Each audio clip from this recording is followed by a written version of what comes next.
हरिहरपुर गांव का जमींदार अपनी हवेली के बाहर बैठा हुआ था।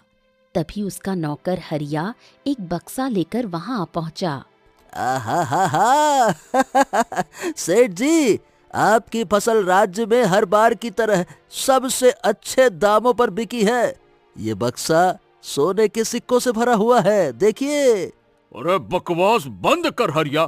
तुझसे कितनी बार कहा है कि इस तरह की बातें हवेली के दीवारों के अंदर करनी चाहिए, बाहर नहीं। चल बक्से को अंदर लेकर चल, कोई देख नहीं रहा है। चल चल चल चल आजा। हरिया बक्से को अंदर ले गया। जमींदार अपनी पत्नी सुनीता के पास चला गया। सुनीता, ये लो भाई, ये है एकदम खरा खरा माल। इसको ले जाकर तिजोरी में रख दो। हमारी फसल हर बार की तरह अच्छे दामों पर इस बार भी बिकी है। क्यों नहीं बिकेगी? हमारी जमीन बहुत उपजाऊ है। इतना कहने के बाद सुनीता के चेहरे पर चिंता की लकीरें उभर आईं। हैं? क्या हुआ सुनीता? अचानक से तुम्हारे चेहरे पर ये चिंता क्यों झलक रही है? क्या बात है, बताओ। आप ऐसे बोल रहे हैं जैसे कि आपको कुछ पता ही ना हो।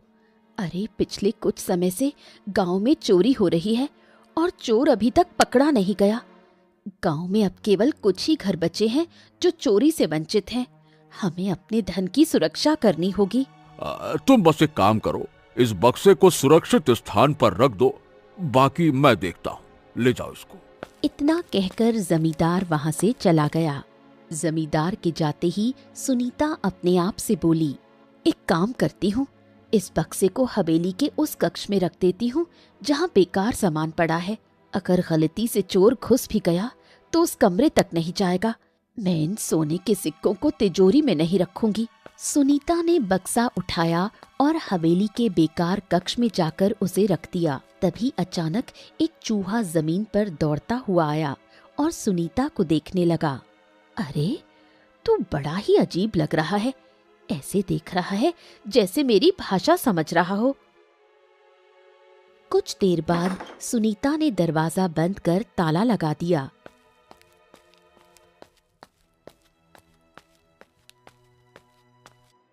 अब इस चाबी को कहाँ रखूं? हाँ, एक काम करती हूँ, इस गमले की मिट्टी के अंदर दबा देती हूँ। चोर को कभी शक नहीं होगा। मेरा दिमाग भी कितना कमाल का है। सुनीता ने चालाकी से चाबी गमले की मिट्टी में दबा दी और वहां से चली गई। पर वो ये नहीं जानती थी कि वही चूहा दूर से सब देख रहा था। कुछ ही देर में वो चूहा बिजली की गति से दौड़ता हुआ गांव के बाहर निकल गया और एक गुफा में पहुंचा। गुफा के भीतर एक 3 फुट का बौना युवक टुनकू लेटा हुआ था। तुम्हें जिस पल का इंतजार था मेरे दोस्त, वो पल आ गया टुनकू। ऐसा कोई सगा नहीं जिसे टुनकू ने ठगा नहीं। जल्दी से बोलो मेरे दोस्त, कौन सी नई सूचना लाए हो? बताओ बताओ। अरे दोस्त, जमींदार की फसल हमेशा की तरह बहुत अच्छे दामों पर बिकी है। उसकी पत्नी ने धन को एक बक्से में रखकर हवेली के बेकार कक्ष में छिपा दिया है और चाबी को गमले की मिट्टी के नीचे दबा दिया। तो फिर आज रात जमींदार के घर होगी चोरी। जमींदार को दिन में नजर आएंगे तारे। बहुत अच्छी खबर सुनाई तुमने मेरे दोस्त, मजा ला दिया। इधर जमींदार चिंतित अवस्था में बैठा था कि तभी उसकी पत्नी वहां आई। क्या हुआ? इतनी चिंता में क्यों बैठे हो? अरे सुनीता सुनीता, कहीं वास्तव में चोर आ गया फिर तो गांव में मेरी नाक कट जाएगी। चिंता की कोई जरूरत नहीं, आराम से सो जाइए। क्या बात करती हो? सोने के सिक्कों से भरा बक्सा तिजोरी में रखा है और तुम कह रही हो कि मैं आराम से सो जाऊं, वो भी तब जब चोर ने गांव में आतंक मचा रखा है। क्या बोलती हो तुम? सुनीता ने सारी बात जमींदार को बताई। वाह सुनीता वाह, क्या बुद्धि का इस्तेमाल किया है तुमने। चोर के बाप को भी शक नहीं होगा कि हमने बक्सा हवेली के बेकार कक्ष में रखा है। अगर वो आया भी तो तिजोरी खोलने की कोशिश करेगा और तिजोरी में कुछ मिलेगा ही नहीं। इतना कहकर दोनों हंस पड़े और आराम की नींद सो गए। आधी रात को टुनकू बौना और उसका चूहा दीवार फांदकर हवेली के अंदर घुस गए। मेरे दोस्त, यही है वो गमला जिसकी मिट्टी के नीचे दबी है चाबी, निकाल लो। कुछ देर बाद चाबी उसे मिल गई। चूहा तेजी से उस बेकार सामान वाले कक्ष की ओर दौड़ा जहां बक्सा रखा था। टुनकू ने ताला तोड़ा और बक्से के पास पहुंचा। आहा, ऐसा कोई सगा नहीं जिसे टुनकू ने ठगा नहीं। जमींदार तो कंगाल हो गए रे भैया। इतना कहकर टुनकू बौना बक्सा उठाकर अपने चूहे के साथ गुफा की ओर चला गया। गुफा के अंदर पहले से ढेर सारा धन रखा हुआ था। वो धन जो टुनकू ने गांव में चोरी करके जमा किया था। देखा मेरी बुद्धि का कमाल। जमींदार की पत्नी खुद को बहुत बुद्धिमान समझ रही थी। मेरी बुद्धि के आगे उसकी एक ना चली। और नहीं तो क्या, अब जब सुबह वो कमरे का दरवाजा खोलेगी तब समझेगी कि उससे भी ज्यादा चालाक इस दुनिया में मौजूद हैं।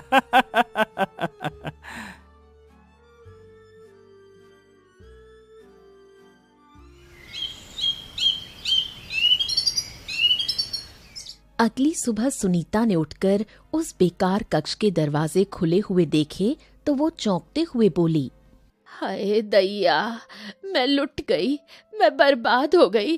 अरे वो चोर पूरा बक्सा उठाकर ले गया। सुनीता की चीख सुनकर जमींदार दौड़ता हुआ वहां आ पहुंचा। क्या क्या क्या हो गया सुनीता, क्या बात है? अजी होना क्या था, जिस बात का डर था वही हुआ। देखो ना, मैंने इसी कक्ष के अंदर वो बक्सा रखा था जिसमें सोने के सिक्के थे। वो बक्सा अब गायब है। ये सुनकर जमींदार को सचमुच दिन में तारे नजर आने लगे। वो रोता हुआ हवेली के बाहर निकल गया। अरे मैं तो लुट गया रे, मैं बर्बाद हो गया गांव वालों, मैं तो बर्बाद हो गया।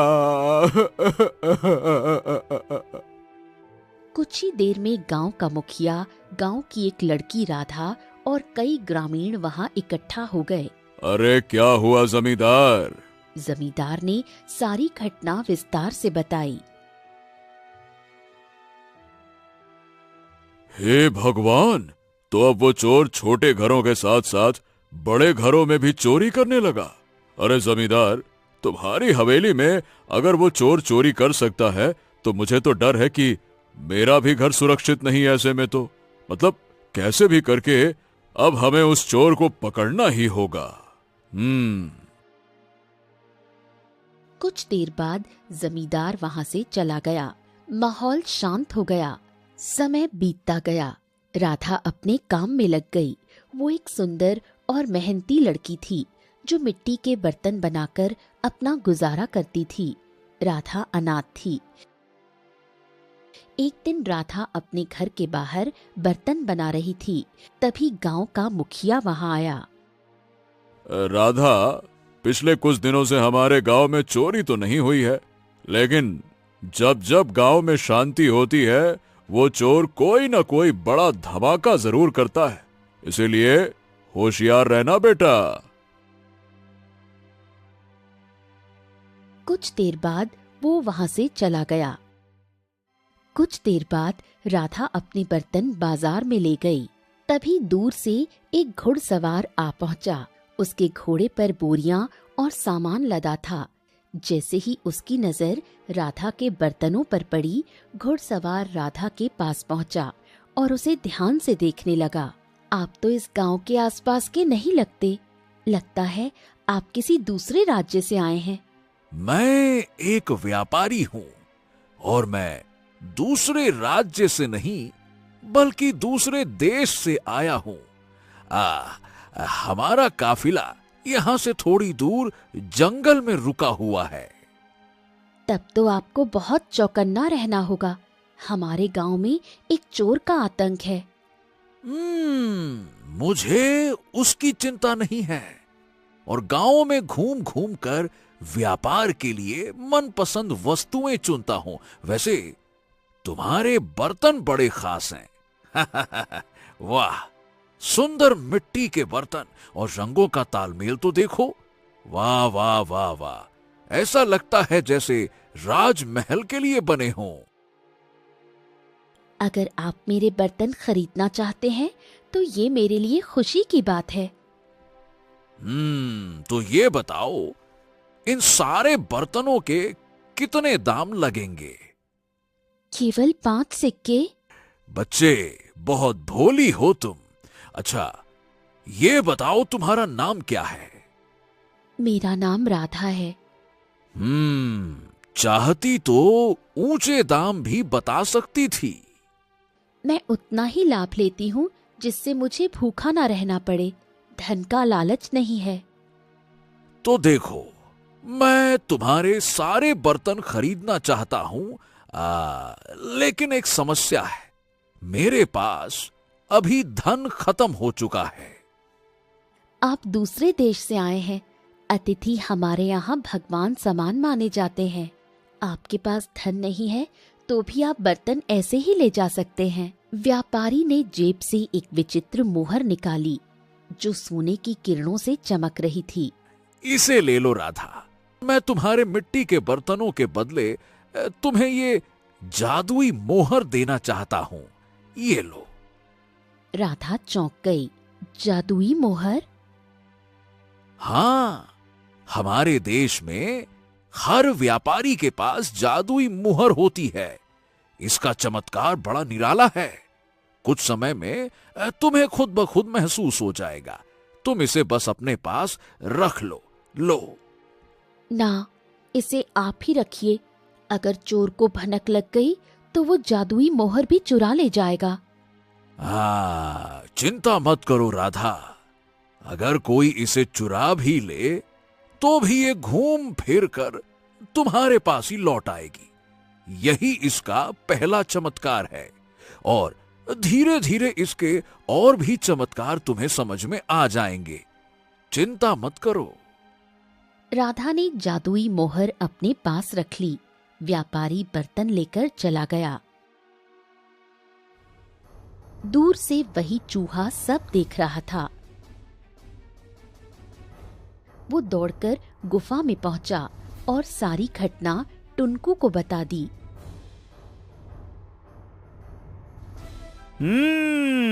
ऐसा कोई सगा नहीं जिसे टुनकू ने ठगा नहीं।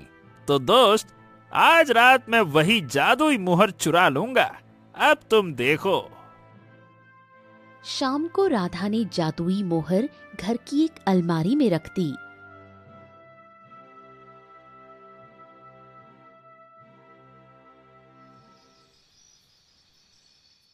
रात गहराते ही मूसलाधार बारिश शुरू हो गई। ओहो, ये तो बारिश शुरू हो गई टुनकू। तो क्या हो गया? क्या बारिश को ये लगता है कि वो मेरे कदम रोक लेगी? ये तो उसकी भूल है। चल, आजा आजा आजा। कुछ ही देर में टुनकू कंबल ओढ़कर राधा के घर में दाखिल हुआ। वो दबे पांव अलमारी तक पहुंचा जहां मोहर रखी थी। टुनकू ने मोहर को उठाया और बड़े ही आहिस्ता से बाहर निकलकर गुफा तक पहुंच गया। क्या सही चीज है ये। दोस्त, अब कल से मुखिया के घर पर निगरानी शुरू करो। गांव में 3 अमीर हैं अपने, जमींदार, मुखिया और बलराम। जमींदार को तो मैं लूट चुका हूं, अब बाकी हैं मुखिया और बलराम। ऐसा कोई सगा नहीं जिसे टुनकू ने ठगा नहीं।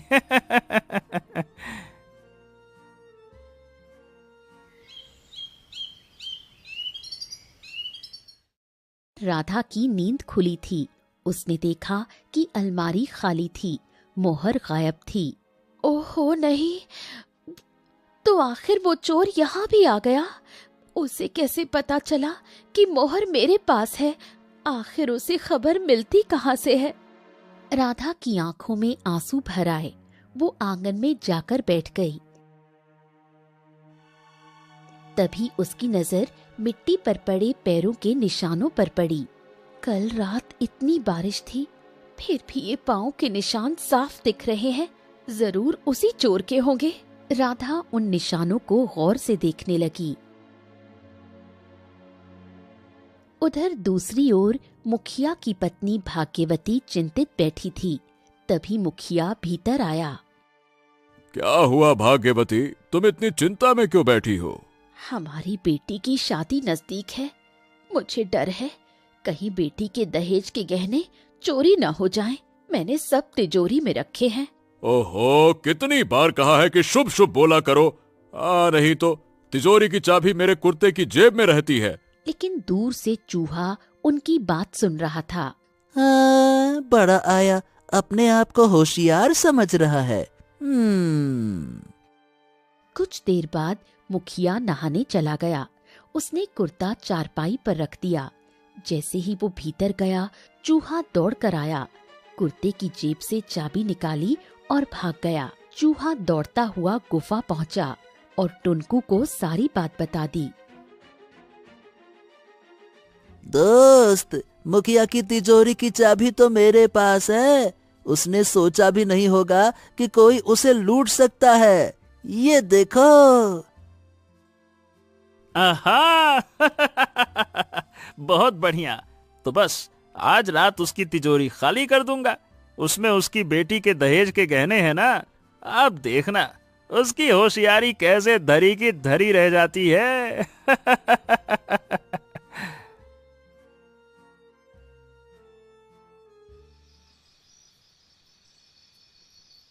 टुनकू ने सिर पर चादर ओढ़ी और धीरे से मुखिया के घर में दाखिल हुआ। वो सीधे तिजोरी के कमरे में पहुंचा और चाबी ताले में डाल दी। जैसे ही चाबी घुमाई, कमरे में गूंजती आवाज आई। चोर चोर, पकड़ो पकड़ो। अगर इसे नहीं पकड़ा गया तो ये तिजोरी के सारे गहने ले जाएगा। चोर चोर, पकड़ो। टुनकू के माथे पर पसीना छलक पड़ा। उसने घबराकर चाबी वहीं छोड़ी और भाग गया। मुखिया और उसकी पत्नी की नींद खुल गई। वो दौड़ते हुए तिजोरी के पास पहुंचा। हे भगवान, हम बाल बाल बच गए। टुनकू हांफता हुआ गुफा में लौटा। हैं? क्या हुआ टुनकू? आज पहली बार तुम खाली हाथ लौटे हो, क्या बात है? पहली बार ऐसा हुआ है कि मैं असफल हो गया। जैसे ही मैंने तिजोरी खोली, किसी ने चिल्ला दिया, चोर चोर चोर। मैं डर गया, कहीं किसी को मेरे रहस्य का पता न चल जाए। मैं जो उल्टे पैर भागा, सीधे यहीं आकर रुका हूँ। मुझे तो ये समझ में नहीं आ रहा कि किसने चिल्लाया ये। अब ये तो कल ही पता लगेगा। टुनकू गहरी सोच में डूब गया। उसने जादुई मोहर उठाई और गौर से देखने लगा। अचानक मोहर से सुनहरी रोशनी फैलने लगी। आखिर तेरा रहस्य है क्या? तू कब अपना चमत्कार दिखाएगी?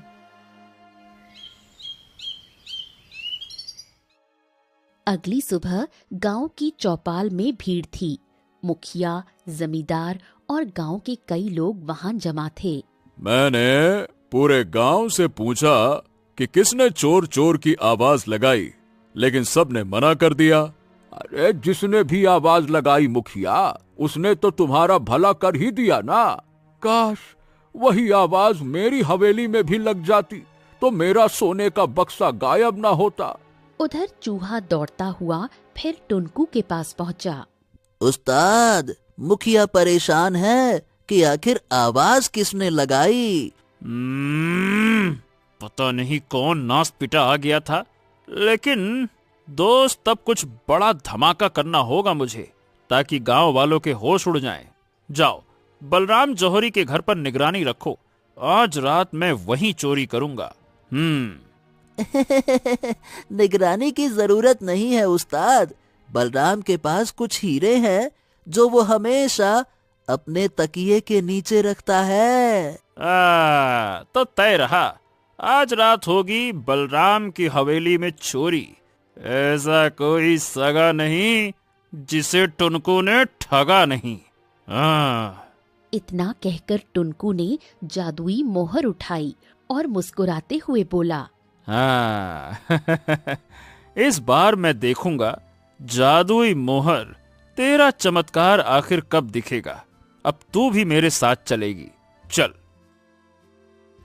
रात गहरी हो चुकी थी और पूरा गांव गहरी नींद में सो गया था। बस हवा में कहीं कहीं कुत्तों के भौंकने की आवाजें गूंज रही थीं।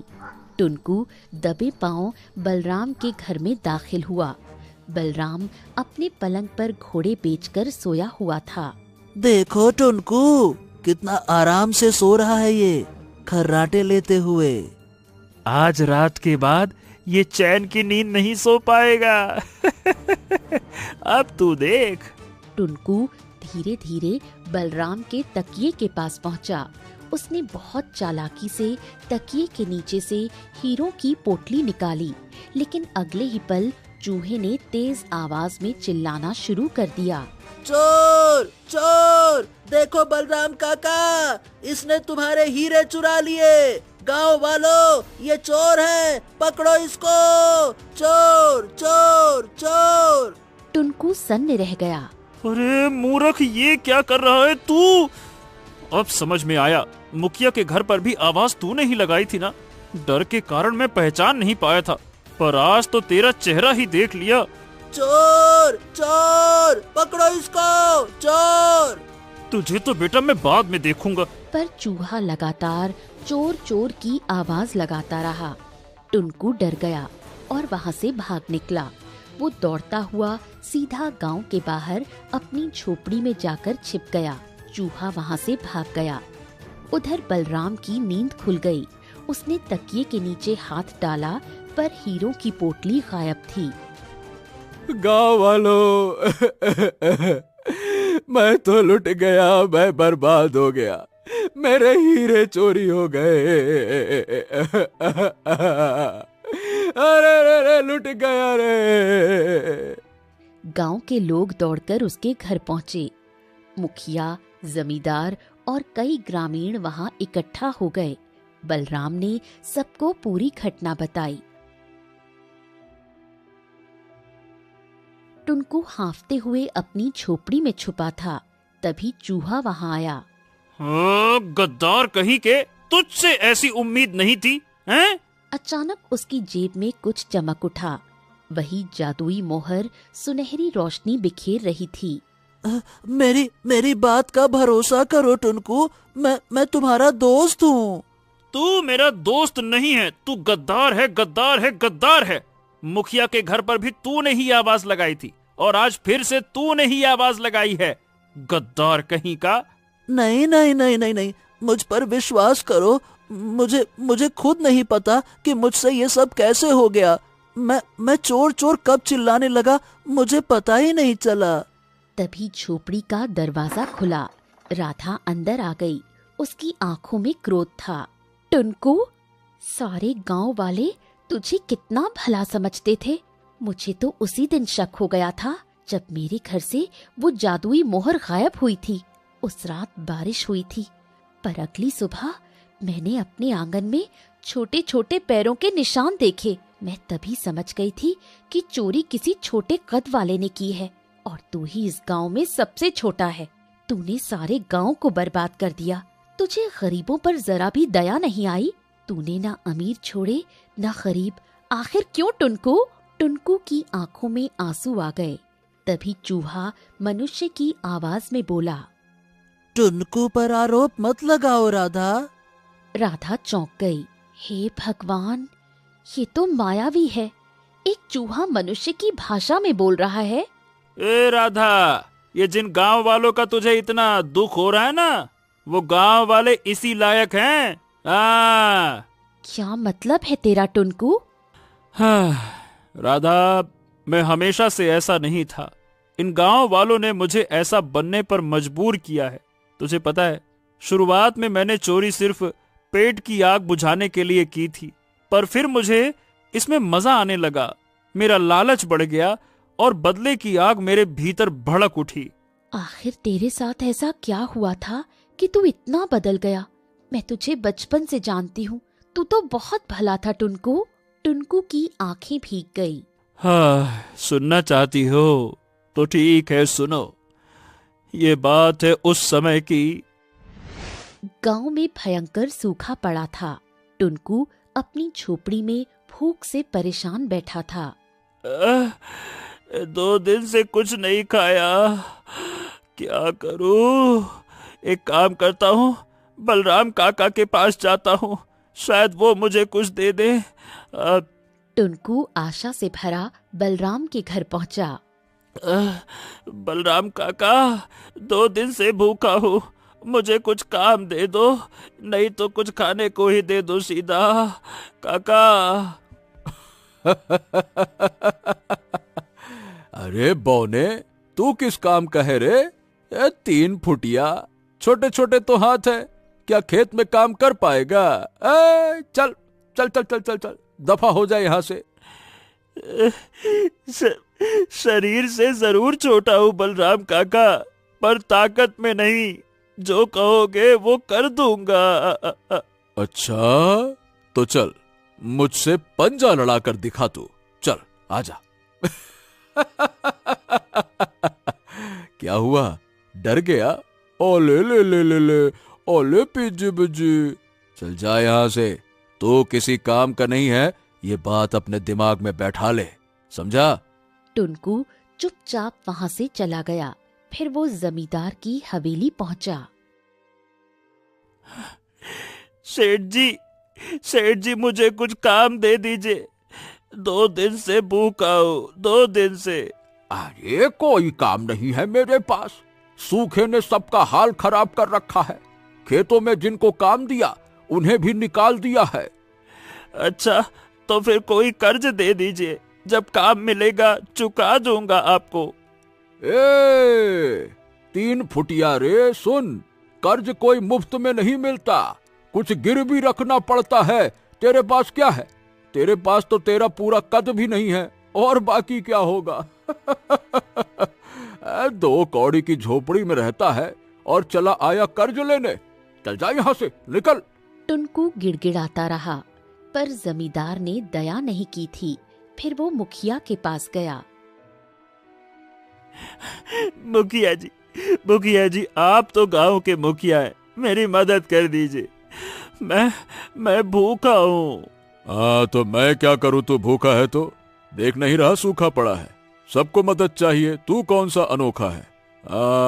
और वैसे भी तेरा तो इतना सा पेट है, उसको भी भूख लग जाती है क्या? अब देख क्या रहा है, चल निकल यहाँ से, कहीं और जाकर भीख मांग। टुनकू की आंखों में आंसू आ गए। उसने पूरे गांव में मदद मांगी, पर किसी ने हाथ नहीं बढ़ाया। भूख और प्यास से तड़पता हुआ टुनकू जंगल की ओर निकल गया। वहां भी पेड़ सूख चुके थे। हे भगवान, अब मैं क्या करूं? सोचा था जंगल में फल फूल खा लूंगा, पर यहाँ भी सूखा पड़ा है। तभी उसकी नजर एक चूहे पर पड़ी, जो एक फल खा रहा था। टुनकू दौड़ कर गया और फल उठा लिया। अरे, तुझे शर्म नहीं आती? एक मनुष्य होकर मेरा फल चुरा लिया। हाँ, हे भगवान, ये मैं क्या देख रहा हूँ? एक चूहा मनुष्य की तरह बोल रहा है। कहीं तुम राक्षस वाक्षस तो नहीं हो? नहीं, मैं राक्षस नहीं, मैं जादुई जंगल से आया हूँ। वहाँ के जीव मनुष्यों की भाषा बोल सकते हैं। तुम बहुत दुखी लगते हो, कौन हो तुम? टुनकू ने उसे अपना दुख बताया। चलो, तुम मेरे साथ चलो। जंगल की गहराई में ऐसे वृक्ष हैं जिन पर हमेशा फल लगे रहते हैं। तुम्हारी भूख मिट जाएगी। चलो। चूहा टुनकू को अपने साथ ले गया। टुनकू ने तृप्त होकर फल खाए। आंसू उसकी आंखों में थे। ओ, तुम्हारी दुनिया के लोग तो कितने निर्दयी हैं टुनकू। हमारे जंगल के जीव तो ऐसे नहीं हैं। टुनकू की आंखों में गुस्सा उभर आया। मित्र, अगर तुम मेरा साथ दो तो मैं इन गांव वालों को सबक सिखा दूंगा। मेरा तो मन कहता है कि मुझे तुम्हारा मित्र बन जाना चाहिए। ठीक है, ठीक है, ठीक है, मैं तुम्हारे साथ रहूंगा, पर ध्यान रखना मेरा रहस्य किसी को बताना मत। चिंता मत करो मित्र, किसी को कुछ पता नहीं चलेगा। अब वही गांव जिसने मुझे भूखा मरने दिया, उसी गांव को मैं बर्बाद कर दूंगा। तेरे साथ बहुत बुरा हुआ टुनकू। हाँ राधा, मैं चोर बनना नहीं चाहता था, पर मुझे मजबूर किया गया। मेरे छोटे कद का मजाक उड़ाया गया। भूख से मैं तड़पता रहा। न जाने क्या क्या बोला गया। किसी ने मुझ पर दया नहीं खाई, इसीलिए मैंने वो किया जो दूसरों ने मेरे साथ किया। ए टुनकू, तुम्हारी कहानी मैं पहले से जानता था, लेकिन अब तक समझ नहीं पाया कि मैं क्यों बार बार चोर की आवाज लगाने लगा। मैं तो तुम्हारा दोस्त था, फिर तुम्हें ही क्यों पकड़वाने लगा मैं? तभी अचानक जादुई मोहर से हल्की सुनहरी रोशनी फैल गई और उसके भीतर से एक आवाज गूंजी। ये सब मेरे चमत्कार का प्रभाव है। मैं जादुई मोहर हूँ। जब भी मैं किसी बुरे मनुष्य के पास जाती हूँ, मैं उसे बुराई से रोकती हूँ, और जब किसी अच्छे मनुष्य के पास जाती हूँ तो उसकी किस्मत बदल देती हूँ। टुनकू स्तब्ध रह गया। व्यापारी ने सच कहा था, धीरे धीरे तुम्हारे चमत्कार का पता चल जाएगा। जब मनुष्य अपना मन शुद्ध करता है और लालच से मुक्त होता है, तभी मैं उसके द्वारा किसी भी वस्तु को सोने में बदल देती हूँ। टुनकू, मुझे तेरे साथ पूरी हमदर्दी है, लेकिन याद रख, अगर बुराई का बदला बुराई से लिया जाए तो दुनिया में कोई भी जीवित नहीं रहेगा। मैं चाहती तो तेरी सच्चाई गांव वालों को बता सकती थी, मगर मैंने नहीं बताई, क्योंकि मुझे विश्वास है कि तू बदल सकता है। अभी समय है, चोरी किया हुआ सामान वापस कर दे और एक नई जिंदगी शुरू कर। टुनकू की आंखें नम हो गईं।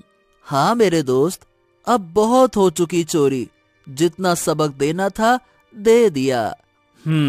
ठीक है, मैं सब कुछ गांव वालों को लौटा दूंगा, पर सच बताकर। अगली सुबह गांव की चौपाल में सब इकट्ठा थे। हाँ, मैंने चोरियां की, लेकिन सिर्फ इसलिए क्योंकि तुम सबने मुझे जीते जी मरने पर मजबूर किया था। अरे इसका मतलब कि तू ही वो चोर था जो हमारे घरों में आता था, हैं? हाँ, और अब इसका हृदय बदल चुका है। चाहता तो भाग सकता था, पर नहीं भागा। अगर इसे चोर बनाया तो वही तुम सबने किया, क्योंकि समय पर किसी ने मदद नहीं की। हाँ, हमें माफ कर दे टुनकू, हमसे गलती हो गई, माफ कर दे। टुनकू की आंखों से आंसू बह निकले। उसने गुफा का रास्ता बताया। गांव वाले गुफा में गए और अपना चोरी किया हुआ सामान वापस ले आए। राधा रो पड़ी। टुनकू, मेरा कोई भाई नहीं है, आज से तू मेरा भाई होगा। मेरे पास रहना हमेशा। राधा सही कह रही है टुनकू, अब तू उसके साथ रह। मेरा समय पूरा हुआ। मेरे जंगल के साथी मेरा इंतजार कर रहे हैं, लेकिन मैं तुमसे मिलने आता रहूंगा। हमारी दोस्ती सदा रहेगी। टुनकू मुस्कुराया। उसने अपने दोस्त को अलविदा कहा। अब वो राधा के साथ रहने लगा। गांव वाले भी उससे प्रेम करने लगे। कभी कभी बुराई इंसान के भीतर से नहीं, हालात से जन्म लेती है। टुनकू ने सिखाया कि अगर दिल बदल जाए तो सबसे बड़ा चोर भी संत बन सकता है।